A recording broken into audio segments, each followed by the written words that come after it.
এই ছোট্ট ছোট্ট পায়ে চলতে চলতে ঠিক পৌঁছে যাব, কিন্তু পৌঁছাবেন কোথায় সেটা ভেবে দেখেছেন? উত্তরবঙ্গ এমন একটি জায়গা যার পরতে পরতে প্রাকৃতিক সৌন্দর্যের ছাপ দেখা যায়। উত্তরবঙ্গের যেখানেই যান না কেন সব জায়গায় মনে হবে স্বর্গস্বরূপ।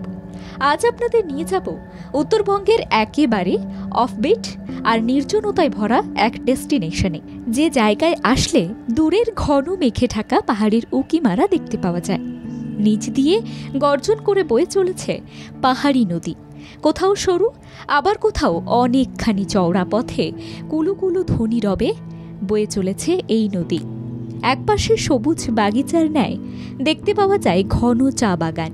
সেই চা বাগানের ওপর যখন এসে পড়ে পড়ন্ত বিকেলের সূর্যের কিরণ, তখন এই সবুজ চা বাগানের সৌন্দর্য আরও বৃদ্ধি পায়।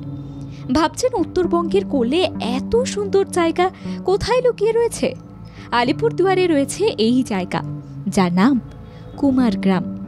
এই কুমারগ্রামেই রয়েছে নিউল্যান্ডস চা বাগান।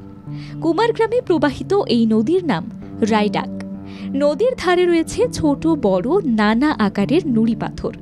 চাইলে বিকেলে এই নদীর জলে পা ডুবিয়ে বসে পাহাড়ি শীতল হাওয়ায় গা ভাসাতে পারেন। আর ঠিক এই নদীর পর থেকেই দূরে সবুজের হরেক শেডে মোড়া ঘন অরণ্যে ঢাকা ভুটান পাহাড় দৃশ্যমান। আশেপাশে দেখতে পাওয়া যায় নানা রঙের জংলি ফুল। রাত হলেই জোনাকির আলোতে ভরে যায় এই পাহাড়ি গন্তব্য। সত্যি প্রকৃতির এমন অপরূপ শোভা উত্তরবঙ্গ ছাড়া অন্য কোথাও খুঁজে পাওয়া কঠিন।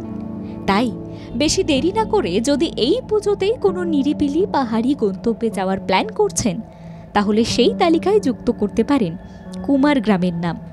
কিভাবে যাবেন? ট্রেনে করে পৌঁছে যেতে হবে আলিপুরদুয়ার। সেখান থেকে গাড়ি ভাড়া করে বাকি পথ পৌঁছে যাবেন। ব্যুরো রিপোর্ট, বাংলা জাগো।